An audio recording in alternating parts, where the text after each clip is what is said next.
Estação Inovativa, o podcast que faltava para a sua startup.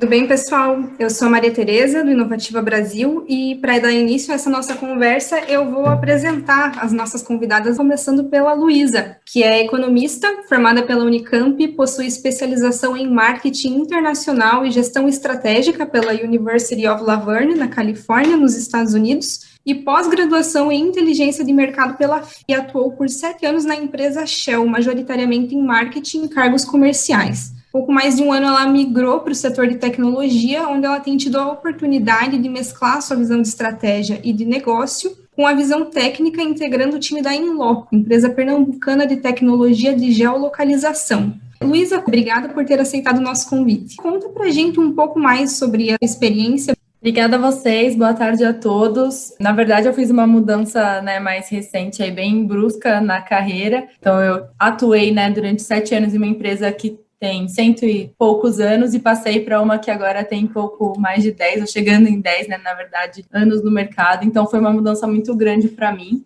Todo o meu histórico na minha bagagem na Shell me trouxe uma visão estratégica, uma visão de negócio, visão de processos, que eu acho que é bem importante. E aí, quando eu mudei para Inloco, eu pude aplicar essa visão e passar para uma atuação mais gerencial, Então, tem hoje times comigo, times diretos e indiretos atuando comigo no dia a dia, tanto para soluções de setor privado quanto setor público. Então, tem sido um aprendizado e tanto, especialmente agora, nesse momento de combate à pandemia, que acho que todo mundo teve que se adaptar, eu também, e todos os negócios. Então, acho que agora, nesse novo momento, está todo mundo se descobrindo um pouco em como trabalhar remotamente, como gerir times remotamente, como gerenciar expectativas também remotamente, Então, acho que os dados e a tecnologia nos ajudam bastante, eu estou aí nessa frente também.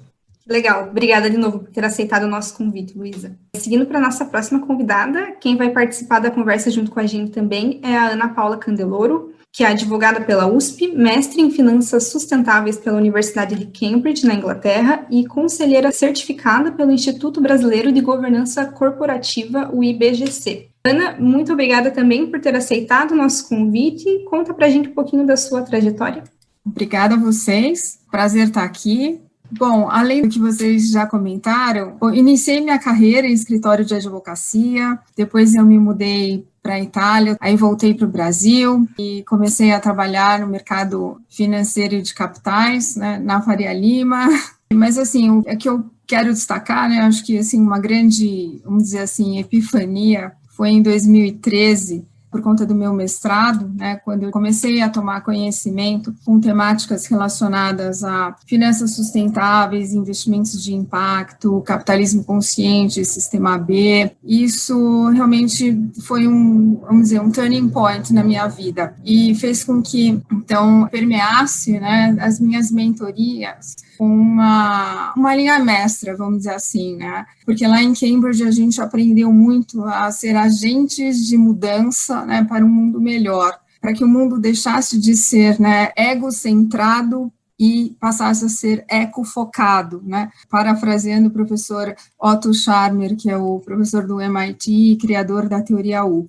Então, temas como propósito, engajamento de stakeholders, empatia, são temas que eu trago, faço questão de trazer para as minhas mentorias e, independentemente de eu estar implantando, um sistema de governança e um programa de compliance e avaliando a estratégia, é muito importante pensar nisso, porque a gente vai trazer soluções ganha-ganha e pensar em aliar a lucratividade, lógico que é super importante, todas as empresas querem o ganho, o retorno financeiro, mas pensar sempre no impacto socioambiental que os produtos e serviços vão causar.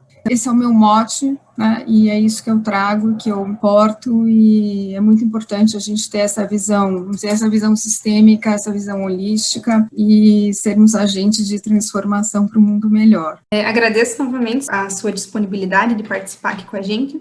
Agora nós vamos começar com as perguntas para as convidadas de jornada. Vou começar conversando com a Luísa, pensando em tudo que vocês fazem na Inloco e em tudo que vocês desenvolveram agora nesses últimos tempos. Como que as startups podem gerar os insights e inteligência a partir dos dados? Acho que de diversas formas, né? Vai depender muito de qual é a natureza da startup e qual é o problema do cliente que ela quer resolver, né? Então, eu acho que no caso da Inloco, por exemplo, dando um exemplo, né, do que eu vivi, a Inloco nasceu para resolver problemas de negócio, né, do setor privado, enfim. Então, a gente utiliza os nossos dados de localização para criar contexto, né, e relação dos usuários e entregar esses insights para os negócios. Quando a gente percebeu que os nossos dados poderiam ser adaptados para trazer uma solução para o bem comum, né, para a utilização dos governos para o projeto de Covid, eu acho que o principal ponto aqui foi que todo mundo se juntou, né, em torno de um propósito para resolver um outro problema que era maior ainda, né? Então, até pegando um pouco do que a Ana Paula falou sobre propósito, é muito isso. A gente percebeu que os dados seriam importantes para ajudar os tomadores de decisão a direcionar esforços, né, em relação a tanto financeiros quanto contingente, aí cada estado e cada município liderou a frente de combate à Covid da sua forma, né? Mas a gente percebeu que seria uma adaptação do que a gente já tinha ali para resolver um problema. E foi assim que o índice de isolamento social nasceu, né? E aí a gente percebeu que tudo precisa acompanhar o tempo, né? O timing é tudo. Então, por exemplo, agora a gente já está vendo a questão da retomada, da flexibilização, etc. Então, como é que a gente passou a prestar atenção no próximo problema? O próximo problema é como ter a retomada com segurança, como é que a gente usa os dados para ajudar não somente o setor público novamente, mas o setor privado. Que tipo de negócio o setor privado quer resolver? É a segurança, é a abertura com segurança, é a recuperação das suas vendas? Então, isso sempre você vai ter que ter um olhar para o cliente, o que o cliente está esperando e o que você consegue fazer rapidamente, né? Acho que o grande desafio muitas vezes é mudar rápido. E as startups são boas nisso. São talvez menos burocráticas, menos processuais e conseguem fazer uma virada de chave mais rápida, mais ágil. E entendendo, né? Se você entender qual é o problema que você quer resolver, fica mais fácil de direcionar os esforços para isso. Legal, obrigada, Luísa. Agora minha pergunta vai para a Ana Paula, acho que a Matê fez a apresentação ali falando do currículo dela, ela é realmente uma grande especialista em compliance. Então, voltando para o nosso público que é totalmente de startups, né? Como que o compliance pode ser um diferencial competitivo para as startups? O compliance, ele vai organizar a casa, né? Ele vai fazer com que o ambiente operacional ele fique mais seguro, mais confiável, ele vai trazer credibilidade, porque ele vai estabelecer práticas consistentes, práticas seguras, né? Ele vai alinhar diversos interesses, e uma vez que esses interesses estejam alinhados, os conflitos são minimizados, né? Isso significa o quê? As tomadas de decisões, elas ficam mais fáceis, e isso, a visão estratégica de longo prazo fica muito mais, vamos dizer, tranquila, né, e fica mais fácil de ser definida. Por outro lado, as práticas que são estabelecidas, elas também conseguem monitorar a gestão. E uma vez que eu tenho todos esses processos, né, que, vale lembrar, não são entraves burocráticos, né? Eu tenho esses processos mapeados, definidos, eu tenho os riscos que eu consigo prever, eu consigo identificar, né? Eu consigo monitorar, eu consigo mitigar, eu tenho tudo isso assim sob controle, eu consigo facilitar, né, o acesso a capital, um capital mais barato, porque eu demonstro, né, confiabilidade para o meu credor. Ele acha que eu sou um bom pagador, eu passo a ser mais confiável. E ainda, além disso, né, eu tenho toda essa transparência nos processos. Como tudo é muito mais transparente, a empresa, né, consegue minimizar a questão das agendas ocultas, né, e esse exercício daquele poder oculto, vamos chamar assim, né, que pode permear as organizações. Então, fica muito mais fácil administrar aquela luta por poder. Então, isso faz com que o quê? Né, a companhia consiga acessar parceiros muito mais facilmente, e parceiros de qualidade. Então, o acesso a crédito, a fontes externas de capital, também sejam facilitadas, e também um dinheiro mais barato. Ela se prepara muito mais facilmente para uma eventual abertura de capital, uma eventual venda, e mesmo que ela não queira, eu não quero um outro parceiro, eu não quero vender, eu não quero abrir capital, mesmo que ela não queira fazer nada disso, né?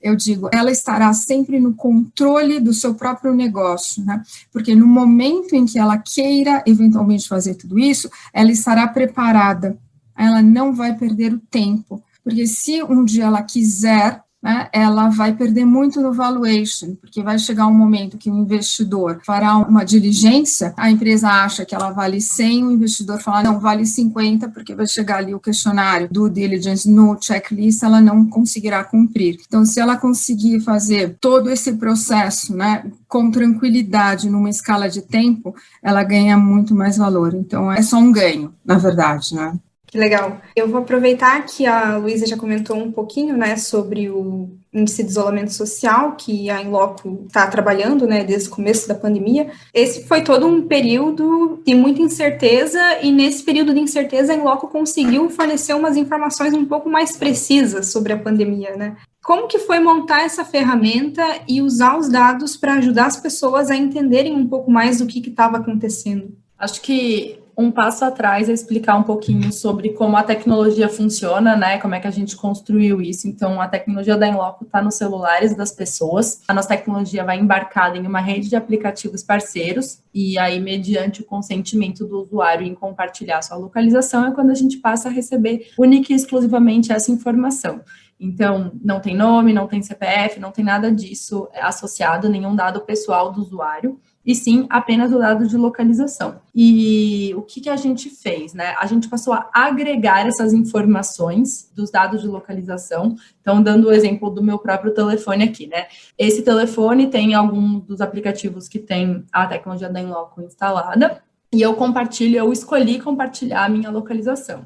Então, todos os dias, das 10 da noite às 7 da manhã, por exemplo, né, a mesma latitude e longitude envia um dado de localização para a Inloco. Muito provavelmente, a Inloco, sem saber que esse telefone pertence a Luísa, né, entendeu que provavelmente esse é o endereço de residência daquele telefone.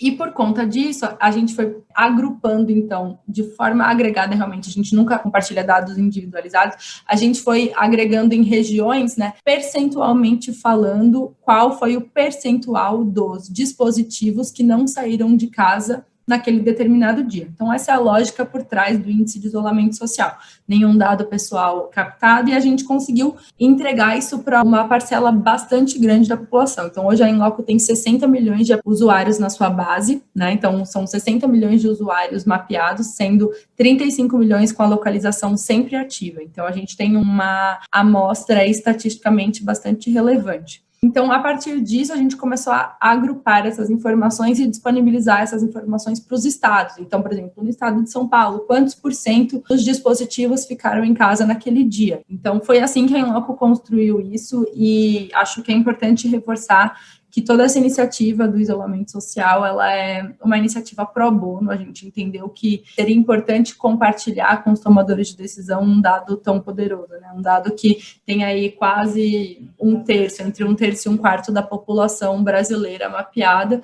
Então, seria importante para essa tomada de decisão e assim a gente decidiu seguir. Caso vocês já tenham visto, né, existe essa informação por estado no nosso site, então todo mundo pode acessar, ver alguns dos estudos que foram feitos, modelos estatísticos, né, modelos aí de previsão de vírus. A gente acabou se associando muito não só ao setor público, mas também à parte da academia, da pesquisa, porque perceberam que através dos nossos dados a gente conseguiria fazer muitos modelos preditivos. Então, é um momento crítico e que a gente pode usar, né, todos os dados que estão na nossa mão para fazer a diferença, para fazer uma mudança relevante. Então, foi assim que a gente atuou e tem atuado ainda, né? Os estados ainda estão utilizando as informações de isolamento social. Muito legal. A Inloco já participou, inclusive, do Inovativa Conecta, que apresenta essa solução, né? Então, a ação é muito bacana. Parabéns para todos vocês. Acho que tudo ronda ali no que a Ana Paula e vocês falaram de propósito, né? Voltando para a Ana Paula e falando um pouquinho mais do compliance, dessa área mais que você é especialista, né? Quais são os principais desafios para as startups e como superar quando a gente está falando de compliance?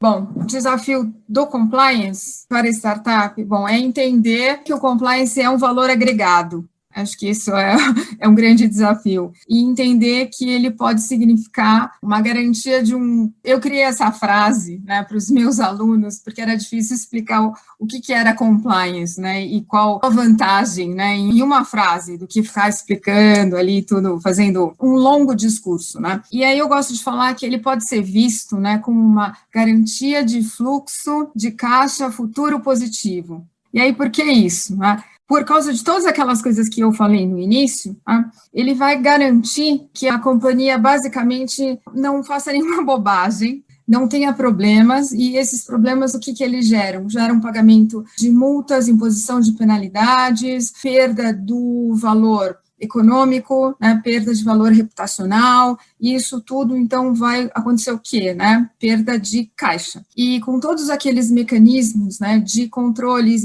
mitigação de riscos, mapeamentos, etc., faz com que o caixa continue positivo. Então, eu gosto de falar que praticamente é como uma garantia, não gosto de falar blindagem, porque nada blinda nada, né? Então, é uma garantia de um fluxo de caixa futuro positivo. E quando as empresas entenderem que é efetivamente, né, um ganho, um valor agregado, vai ser um ganha-ganha, win-win para todo mundo, né? Como a gente contorna isso, né? A gente vai precisar de um profissional, de uma pessoa com capacidade, né, técnica, né, e uma inteligência emocional também, que acho que são duas coisas muito importantes, né, a técnica e a inteligência emocional, para realmente falar de todas essas vantagens e da possibilidade de se implantar um programa que seja viável, né, que seja customizado, porque a companhia é um organismo vivo e o programa também é um organismo vivo, né, tudo se amolda. E o programa ele vai se adaptar às necessidades da empresa, vai se adaptar às necessidades de pessoal, à necessidade de budget, então tudo é adaptado e nada é feito em uma única vez, então tudo pode ser faseado. Então isso é muito importante pensar nisso, nessa possibilidade, né, de se fazer em escala, em fases, customizado ao longo do tempo, né, em uma linha de tempo, e é viável, e que não custa, né, porque as pessoas pensam, isso é para empresas grandes, para empresas que têm muito dinheiro, e não é verdade, né. Então, eu acho que esse é o desafio das empresas entenderem isso, mas, por outro lado, eu tenho que ter alguém que seja capaz de explicar tudo isso. Que bacana, Ana, obrigada. Eu vou voltar para a Luísa, continuar falando um pouquinho mais sobre a ferramenta desenvolvida pela Inloco. E aí, uma coisa que nós queríamos saber é se existe alguma projeção de que essa ferramenta desenvolvida especificamente para a pandemia continue a ser usada num cenário pós-pandemia, ou se ela pode ser adaptada para algum outro fim que não só mapear o índice de isolamento social para a Covid-19. Especificamente sobre o dado de distanciamento social, ele foi desenvolvido para isso. Então, se vocês procurarem até as informações no site, vão estar descritas exatamente isso. Ele foi desenvolvido para esse fim e vai ser utilizado para esse fim. Então, enquanto a gente tiver um cenário de emergência, né, de calamidade, enfim, os dados vão estar aí para auxiliar através do dashboard do índice de isolamento social. Mas o que a gente vê aqui é um pouco do que eu abordei brevemente, que é a segunda etapa, né? Como é que a gente, então, auxilia com os dados na retomada da economia, na abertura. Então, com isso, não é especificamente o dado do isolamento social, mas são dados complementares que ajudam nessa tomada de decisão. Por exemplo, um varejista, ele pode ter centenas ou milhares de lojas pelo Brasil todo. E não necessariamente ele vai ter todos os mecanismos, ou câmera, ou computador, para saber quantas pessoas estão entrando naquela loja. Mas cada estado está tomando, por exemplo, medidas que estão restringindo a quantidade de pessoas que devem frequentar aquele ponto de venda. Então, por exemplo, aqui em São Paulo, a gente teve 20%, por exemplo, dos locais que poderiam reabrir, né, com 20% da capacidade. Então, como é que a gente consegue, de alguma forma, ajudar esse varejista, né, esse dono do ponto de venda com dados? Então, a gente deixa de estar especificamente no setor público e passa a auxiliar também o setor privado nessa frente. Então, são dados complementares, né, são dados de recuperação ou até mesmo de segurança, né, em relação à economia, mais o índice de isolamento social por si só. Ele está restrito ao período aí de pandemia. Na sequência, ele vai até por uma questão realmente de dados, de informação, ele vai ser descontinuado. Bacana. Acho que você, quando fala da plataforma, fala bastante sobre o cuidado que vocês têm, né, com os dados e não passar dados de usuários. Então, a minha pergunta para a Ana Paula vai mais de encontro a isso. Então, Lei Geral de Proteção de Dados. A gente agora está num período de incertezas em relação à data da implementação, né, realmente da LGPD, né? Mas em breve ela será mais um dos itens a serem cumpridos dentro das boas práticas de compliance. Na prática, o que as startups devem fazer para se adequar à LGPD? A gente sabe que essa pergunta é bem geral, né? Mas é uma pergunta que fazem bastante para a gente, então, se puder tentar resumir aí.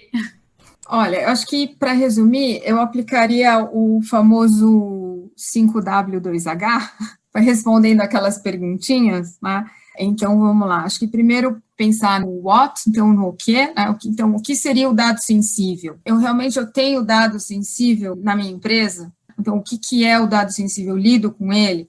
Aí, depois a gente pensa no where. Então, onde está esse dado sensível, né? Por onde ele circula, em quais sistemas ele está, né? Por onde ele está navegando. Depois a gente vai para o why, né? Bom, qual é o propósito de eu ter esses dados sensíveis na minha companhia? Eu realmente preciso acessá-los, né? E aí vai na questão de eu obter o consentimento dos detentores, dos titulares do dado sensível, né? Que é uma outra questão importante.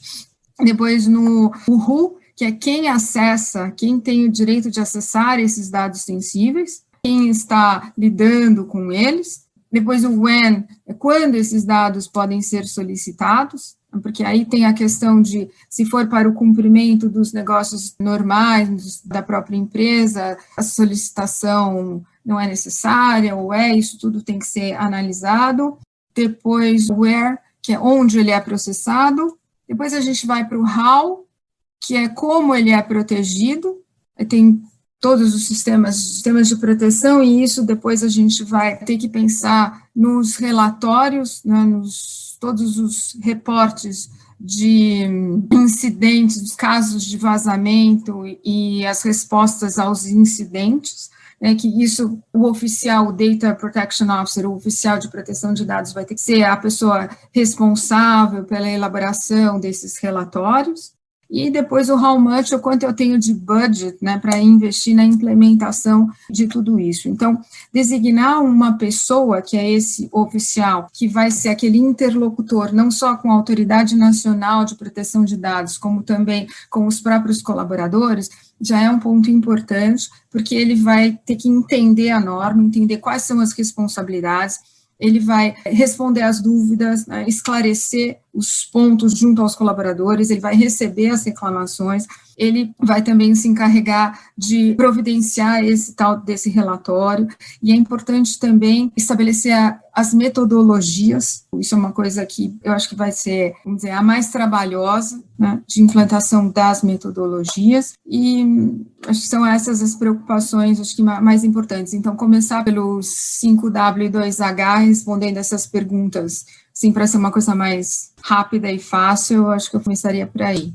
Que legal. Falando ainda um pouquinho sobre segurança de dados, a Luísa comentou que os dados que são coletados para o índice de isolamento social só pegam a localização de onde a pessoa está, não tem nenhum outro dado sensível que poderia mostrar que a Luísa é a Luísa. A Inloco é um exemplo de startup que já consegue usar dados dos usuários com cautela. Como que vocês veem o cenário de segurança de dados daqui para frente, tendo também a experiência de vocês como base? A gente brinca aqui na Inloco que a melhor forma de não sofrer com vazamento de dados é não ter dados, né? Então, se você não tem dados, tudo bem se a sua base vazar, porque não tem nada ali que possa nem prejudicar a empresa e muito menos prejudicar o usuário, que é o mais importante. Então, só explicando como funciona, né? Nessa rede de aplicativos parceiros, né, que tem a nossa tecnologia instalada, a Inloco é mencionada, por exemplo, nas políticas de privacidade. E aí, isso você precisa deixar bem claro para o usuário qual é a finalidade do uso, né, desse dado que está sendo coletado. Então, por exemplo, em alguns casos desses aplicativos vai estar lá dizendo que os dados estão sendo coletados, né, os dados de localização estão sendo coletados para a composição do índice de isolamento social e serão apagados após o fim da pandemia, etc, etc.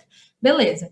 Eu acho que você tem que ser muito transparente com o usuário, né? Bem importante. Por mais que só seja o dado de localização, que eu não tenha nome, CPF, telefone, nenhum dado pessoal, o usuário precisa saber o que está sendo feito com o dado de localização dele, certo? Então, a gente tem que ser muito transparente no processo. E a Inloco, né? Todas as soluções da Inloco, não só o índice de isolamento social, como todas as outras, são soluções que seguem um modelo que chama Privacy by Design, ou seja, desde a construção, né, da concepção dessas soluções, desses produtos, a questão da privacidade, ela é um valor muito importante. A privacidade na Inloco é um valor da empresa. Então, falando até sobre compliance, enfim, existe uma pessoa aqui chamada Raíssa, que é a nossa Head de Data Privacy, que é a pessoa mais ligada, né, a todos os processos de compliance, porque tudo passa pela frente de privacidade, é tudo analisado aí com bastante cautela, para que, por mais que a gente se preocupe do início ao fim com as soluções, às vezes aparece alguma coisa que você pensa, será que de alguma forma eu não estou infringindo a privacidade? Eu vou até dar um exemplo para vocês que vale a pena ser compartilhado.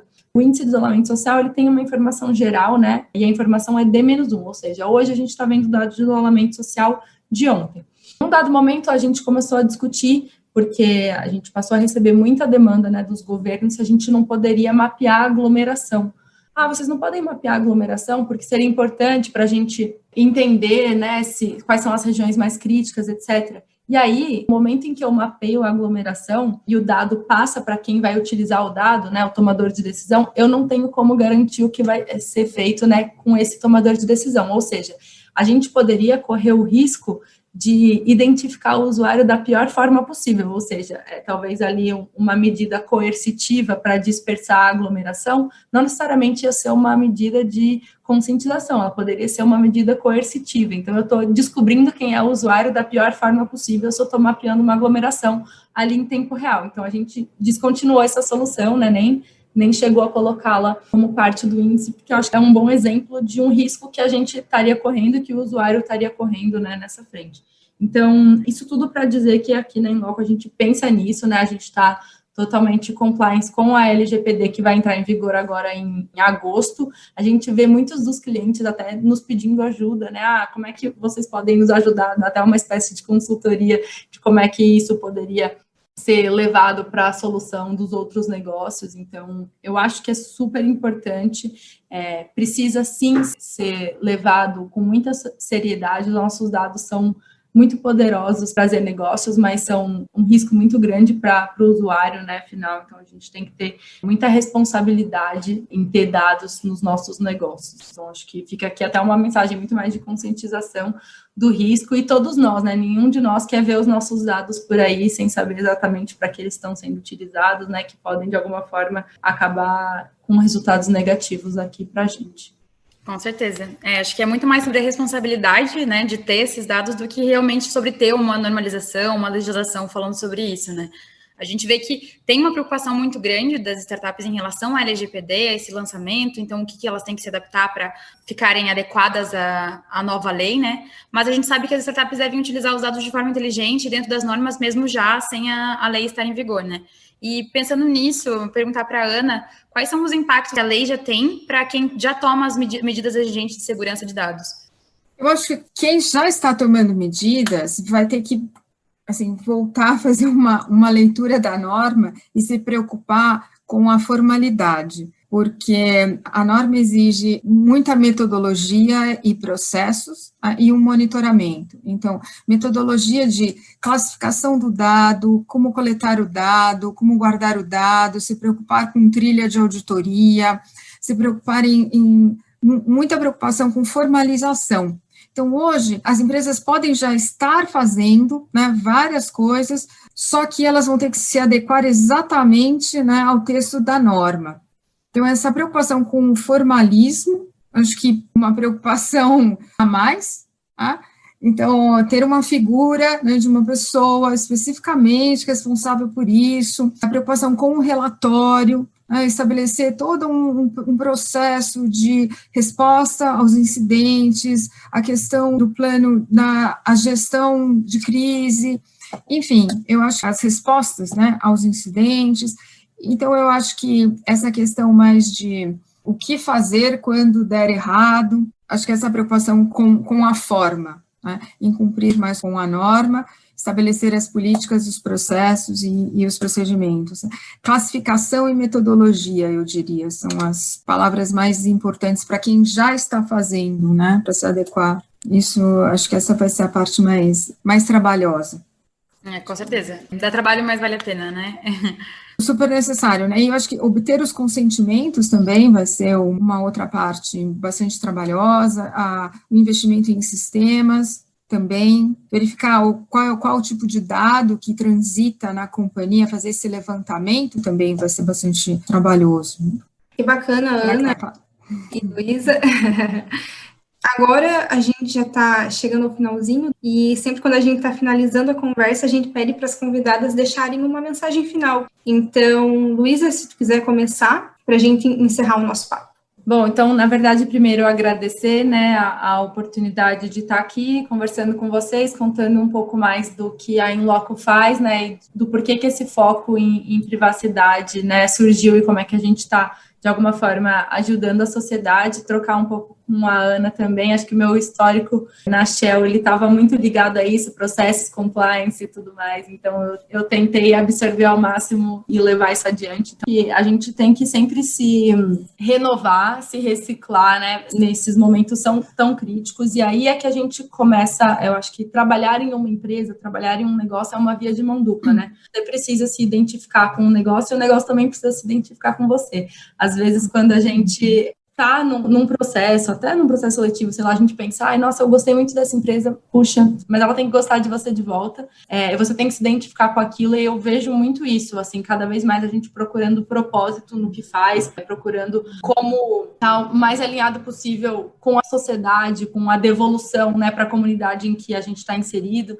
Então, eu acho que hoje é o que eu levo, então aprendi muito e vou levando, né, cada um que eu participo, cada momento, cada troca que eu tenho, eu vou levando e entendendo o quanto isso está agregando para o meu propósito, o quanto isso está agregando para o que eu faço, né, e o quanto a Inloco hoje representa muito do que eu acredito, né, então é isso. Obrigada. Bom, eu quero agradecer também, gostei muito de compartilhar esse espaço, de conhecer a Luísa, a Inloco, de dividir aqui um pouquinho, né, da minha experiência. E como não poderia deixar de ser, eu tenho que falar também sobre propósito, porque realmente é super importante para mim, e ser agente de mudança para um mundo melhor, porque realmente é a minha frase, essa questão do impacto, de engajamento de stakeholders, e a gente, quando vai oferecer um produto e um serviço, a gente não pode pensar só no retorno financeiro e querer competir pensando, né, só na margem de lucro e pensar que a gente vai ganhar do nosso competidor pela questão financeira. Eu acho que o grande diferencial, e é o que eu falo para as startups que eu estou mentorando, acho que o seu diferencial vai ser o seu propósito. Acho que é aí que você vai realmente conseguir o investimento, vai ser realmente a sua diferença. Quando você realmente entender, você olhar para dentro, você entender qual é o seu propósito, você se mantiver firme a ele, você vai ganhar qualquer um, porque existem até estudos acadêmicos realmente mostrando isso, né, que o consumidor, ele se conecta com o propósito do ofertante de um produto que se conecta com o propósito dele. Então, o propósito se conectando com um propósito. Mesmo que tenha um outro produto que seja um pouquinho mais barato, mas que não tenha o mesmo propósito, ele vai comprar aquele que seja um pouco mais caro, mas que esteja vinculado ao propósito dele.